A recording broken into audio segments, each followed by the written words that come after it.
apa yang dia sudah sampaikan, apa yang dia sudah firmankan. Karena perkataan Allah adalah perkataan firman Allah. Dan kita selalu mengatakan bahwa firman Allah adalah perkataan Allah. Dan apa yang Tuhan katakan, dikatakan bahwa dia tidak menyangkal dirinya. Dan karenanya ini menjadi bagian dalam kehidupan Allah.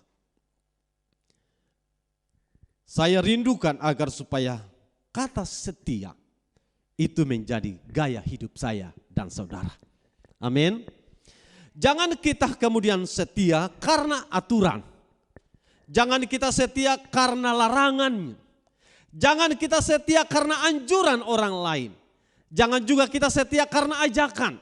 Jangan juga kita setia karena perintah. Tetapi kita hendaklah setia karena itu gaya hidup.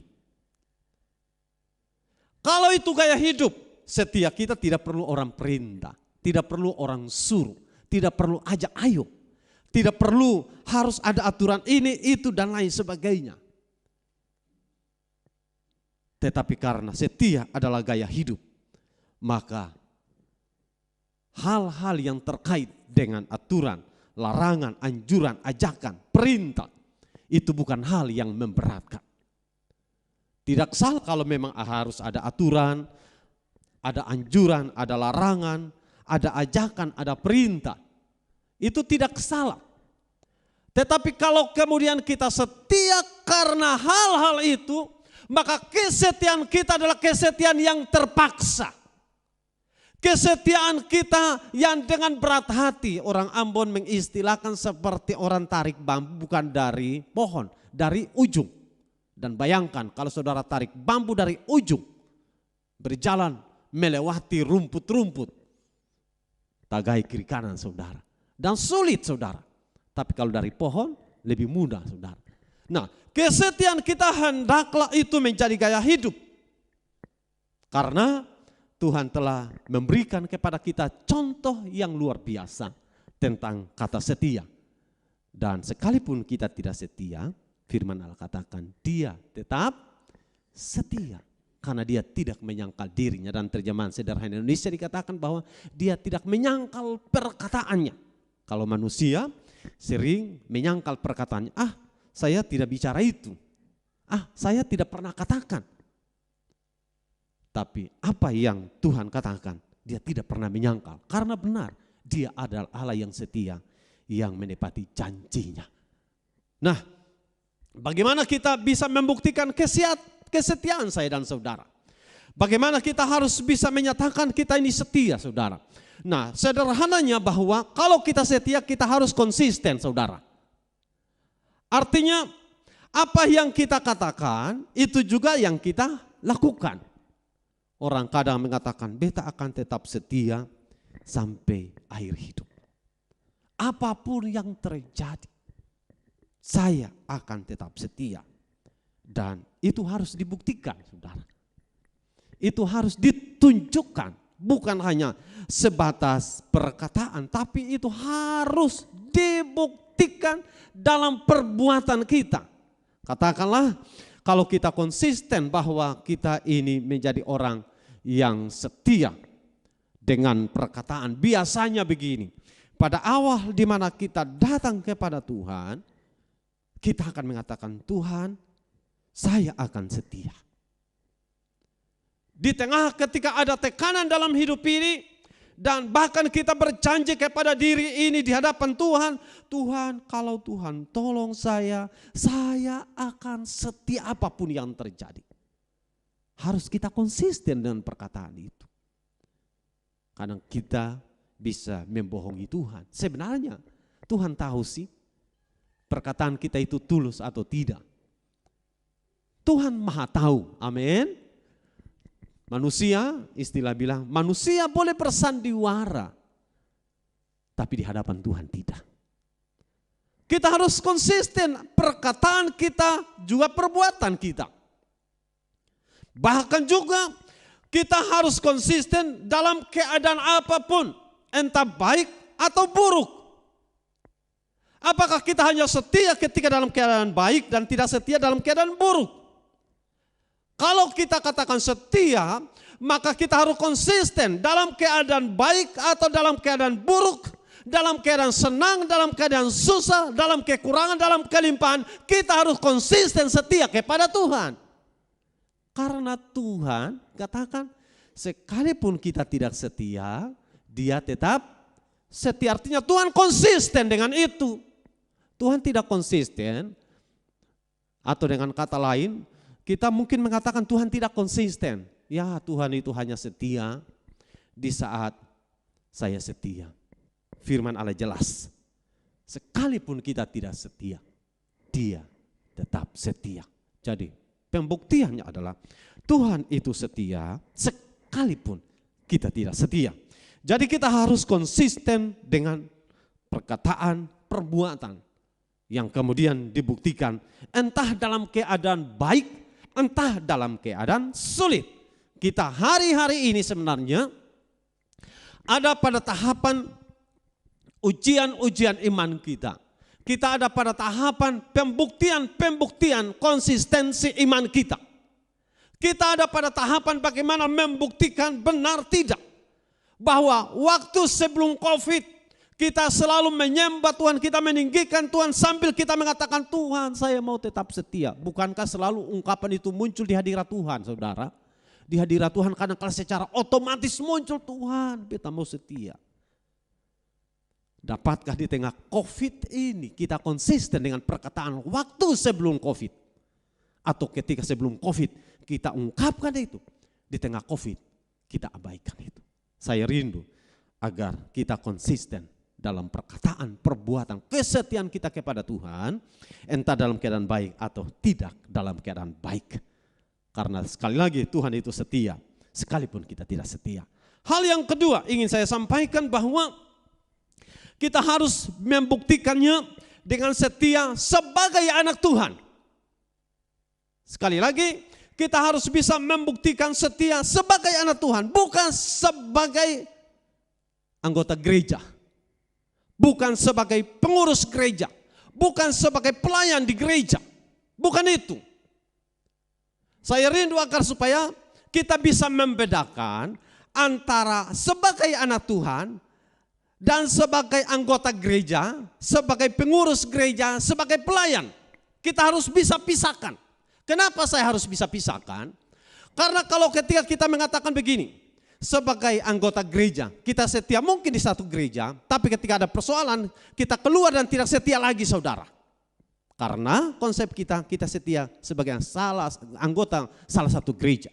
Tapi kalau kita setia karena kita anak Tuhan, entah kita dimanapun kita tetap setia. Kalau kesetiaan kita karena sebagai pengurus gereja, karena kita selaku pelayan, maka ketika kita tidak menjadi pelayan, ketika kita menjadi pengurus gereja, kita tidak setia lagi, saudara. Harus kita katakan bahwa saya setia karena saya anak Tuhan. Bukan karena saya sebagai pelayan, bukan sebagai anggota, atau bukan sebagai pengurus gereja. Jangan sekali-kali kita tempatkan prinsip ini.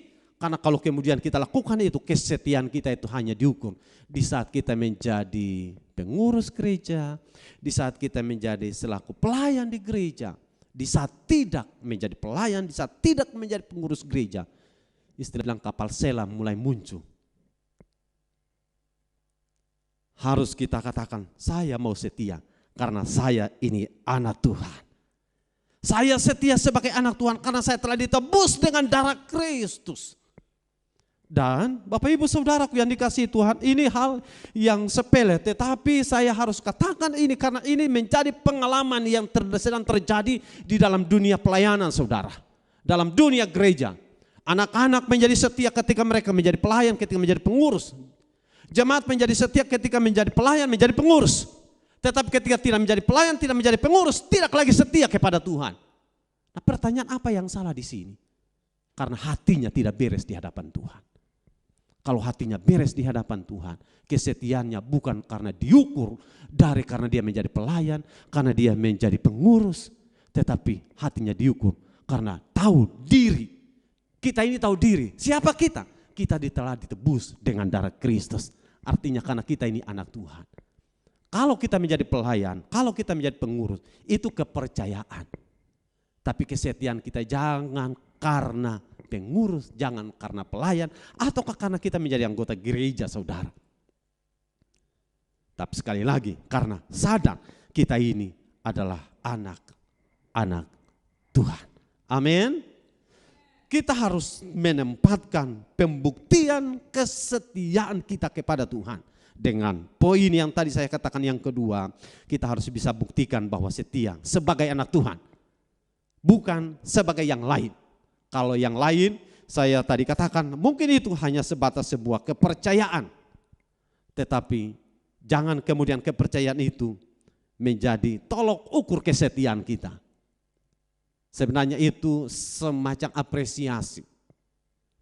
Dan jangan menjadikan apresiasi sebagai nilai saudara. Jangan. Nilai saudara setia karena saudara anak Tuhan. Ini saudara harus tempatkan itu. Hal yang ketiga, saudara setia bukan karena ada persoalan. Jangan saudara setia karena ada persoalan, tetapi karena saudara mengasihi Tuhan. Amin. Saudara setia bukan karena persoalan. Kadang orang sakit menjadi setia kepada Tuhan, sembuh tinggalkan Tuhan. Jangan saudara setia karena kekurangan, setelah mengalami kelimpahan hilang peredaran. Jangan saudara setia karena saudara dihianati. Karena ketika saudara tidak lagi dihianati, ketika orang yang mengkhianati menjadi berubah setia kepada saudara, saudara hilang. Jangan saudara setia karena saudara diberkati. Kan saya sudah pernah katakan bahwa ada orang yang setia kepada Tuhan itu banyak tipenya. Dan saya membuat semacam kesimpulan 2 tipe. Orang setia kalau dia diberkati, dan ada orang yang setia kalau dalam kekurangan. Nah, jadi ada orang yang setia ketika dia diberkati. Tetapi ketika dia dalam kekurangan karena menyalahkan Tuhan, dia hilang. Dia tinggalkan Tuhan. Nah, ada tipe yang satu lagi, dia akan tinggalkan Tuhan kalau dia diberkati. Tetapi kalau dia kekurangan, dia setia kepada Tuhan. Jadi ibarat waktu datang ke gereja, orang lain belum datang, dia sudah duluan. Tetapi ketika dia diberkati, dia hilang. Nah, jadi 2 tipe ini saya rindukan agar supaya kesetiaan kita jangan diukur di sana. Kesetiaan kita karena mengasihi Tuhan. Karena Tuhan mati bagi saya dan saudara. Sekali lagi karena mengasihi kita. Dan karena itu Bapak Ibu Saudara yang dikasihi Tuhan, mari kita setia karena Tuhan mengasihi kita. Dalam Wahyu 20, Wahyu pasal 2 ayat yang ke-10, dalam kalimat-kalimat terakhirnya dikatakan begini, hendaklah engkau setia sampai mati dan aku akan mengaruniakan kepadamu mahkota kehidupan. Kita setia, Yohanes mencatat dalam kitab Wahyu, supaya setia bukan di saat kita dalam kelimpahan. Kita setia bukan di saat kita di dalam kekurangan. Kita setia bukan waktu di dalam kesehatan. Kita juga setia bukan pada waktu dalam kesakitan. Kita juga setia bukan pada waktu kesuksesan. Kita juga bukan setia pada waktu dalam kegagalan. Kita setia dikatakan sampai mati, saudara. Jadi kita setia sampai mati. Nah, kalau setia sampai mati berarti dalam perjalanan menuju mati pasti ada banyak hal kita hadapi. Apa yang tadi saya katakan diibaratkan semacam sebuah perjalanan dari sini ke Latu Halat katakanlah. Nah, di tengah jalan ada kekurangan. Saat kekurangan ada kelimpahan. Saat dalam kelimpahan kita juga mungkin ada sakit. Saat dalam sakit ada mungkin rasa capek. Ada rasa bosan, macam-macam lah. Tetapi kita tidak bisa berhenti karena kelimpahan. Kita juga tidak bisa berhenti karena kekurangan. Kita juga tidak bisa berhenti karena kesakitan. Karena tujuan kita bukan berhenti karena sakit. Tujuan kita bukan berhenti karena kelimpahan. Tujuan kita berhenti sampai di akhir perjalanan kita. Dan kemana arah perjalanan hidup kita selaku orang percaya? Hidup di dalam kekekalan, itu tujuan akhir kita. Tujuan akhir kita bukan kelimpahan. Tujuan akhir kita bukan kesehatan. Karenanya saya sudah pernah katakan bahwa jangan pernah saudara menggantikan hidup kekal dengan hanya sejenak persoalan membuat engkau gadaikan hidup kekal saudara. Jadi sekali lagi jangan pernah saudara berhenti setia. Karena apa yang sudah tadi juga saya sampaikan, engkau berhenti karena saudara sudah menyelesaikan semua babak pertandingan iman selama engkau ada di dunia, yaitu kematian. Dan bersyukur kalau ketika kita masih hidup, Tuhan datang dan menjemput gereja Tuhan. Tetapi ketika kita mencapai atau ketika kita sedang menuju dalam kekekalan, Tuhan belum datang, tapi kemudian kita dipanggil oleh Tuhan dan biarkan kematian mengakhiri perjuangan kita di dunia. Bukan kegagalan, bukan kesuksesan, bukan kelemahan, bukan karena sakit, bukan karena yang lain. Sekali lagi kita berhenti karena sudah menyelesaikan semua babak pertandingan iman. Dan saya rindukan agar supaya ini menjadi bagian dalam hidup saya dan saudara. Hal yang terakhir ingin saya sampaikan, bahwa kita harus tetap setia menyembah Tuhan. Sekali lagi, kita harus setia menyembah Tuhan. Dan bukan karena sekali lagi, bukan karena saya dan saudara suka, tapi karena Tuhan yang suka.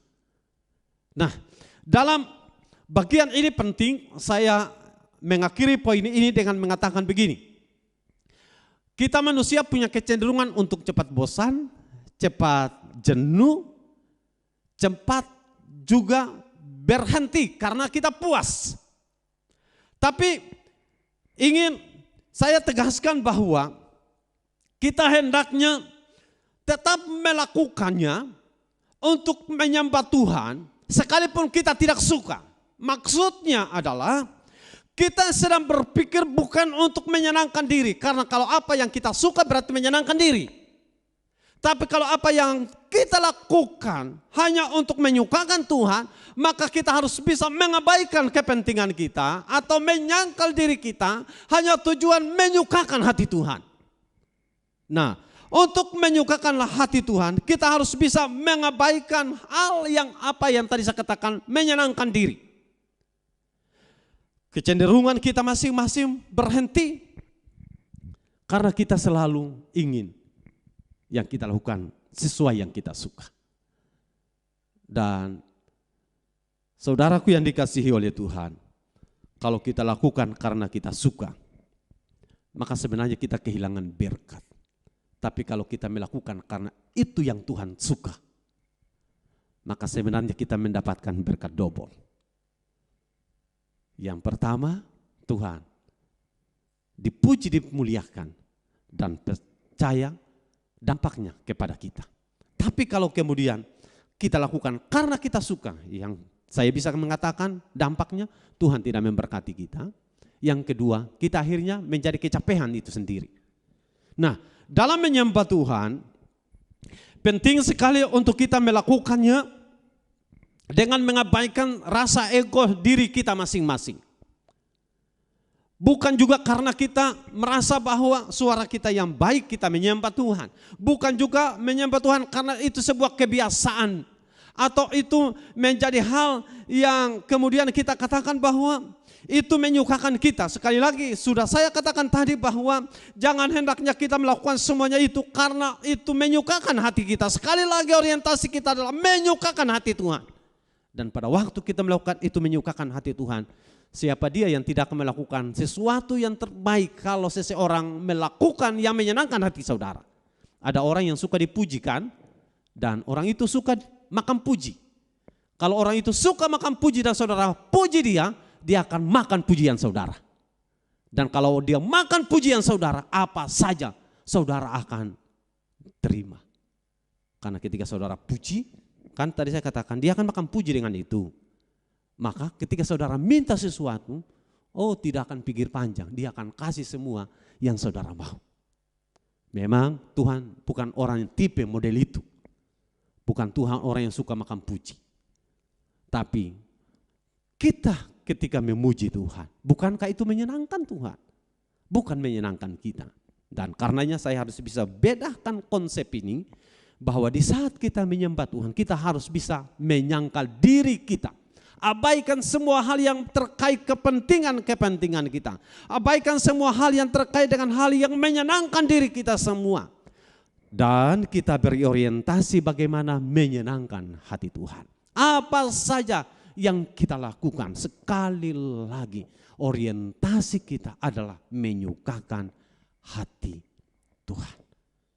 Saya dalam beberapa waktu terakhir suka mengikuti ada beberapa kesaksian-kesaksian para artis yang kemudian mereka mengenal Tuhan atau pemusik yang mengenal Tuhan.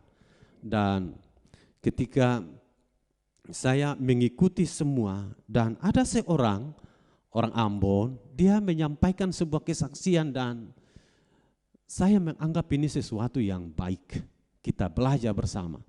Dia mengatakan begini, bahwa di saat dia mengekspresikan semua potensi dia, orientasi dia adalah bukan untuk diri dia, tapi dia sedang ingin menyampaikan sebuah pesan bahwa karena Tuhan yang suka dengan itu, atau karena Tuhan menginginkan dia melakukan yang terbaik. Jadi apa saja yang dia buat, dia berusaha agar supaya itu yang terbaik yang menyenangkan Tuhan. Nah, ini juga menjadi pelajaran berharga buat saya dan saudara, agar ketika kita menyembah Tuhan, sekali lagi bukan untuk menyenangkan diri, tapi untuk menyenangkan Tuhan. Amin. Di saat engkau ada dimanapun dan engkau bekerja untuk apapun, lakukanlah karena itu menyenangkan Tuhan. Dan firman Allah jelas dalam Yohanes 4 ayat 24, Allah itu roh dan barang siapa menyembah dia harus menyembahnya dalam roh dan kebenaran. Di dalam konteks ini, saya tadi katakan bahwa tidak lagi penting menyenangkan diri. Tidak lagi penting menyukakan diri. Yang paling penting adalah menempatkan hal yang menyenangkan Tuhan. Nah, bagian ini mungkin awal-awal bagi 1-2 orang ini berat. Karena butuh sebuah proses, butuh penyesuaian. Tetapi ketika kita setia menyembah Tuhan dan menjadi gaya hidup, ini tidak lagi menjadi hal yang memberatkan kita. Ini tidak lagi menjadi hal yang menyulitkan kita. Karena sudah menjadi gaya hidup. Saya rindukan agar supaya penyembahan kita kepada Tuhan adalah gaya hidup. Dan bukankah kita semua sepakat sambil mengatakan bahwa sesuatu yang terbaik yang menyenangkan Tuhan, pasti Tuhan akan memberkati kita semua. Dan kalau engkau menyembah Tuhan dengan benar, kalau engkau menyembah Tuhan dengan sungguh-sungguh, saya percaya Tuhan memberkati kita semua. Dan karenanya di akhir dari khotbah ini saya rindukan agar supaya menyembah Tuhan menjadi gaya hidup saya dan saudara.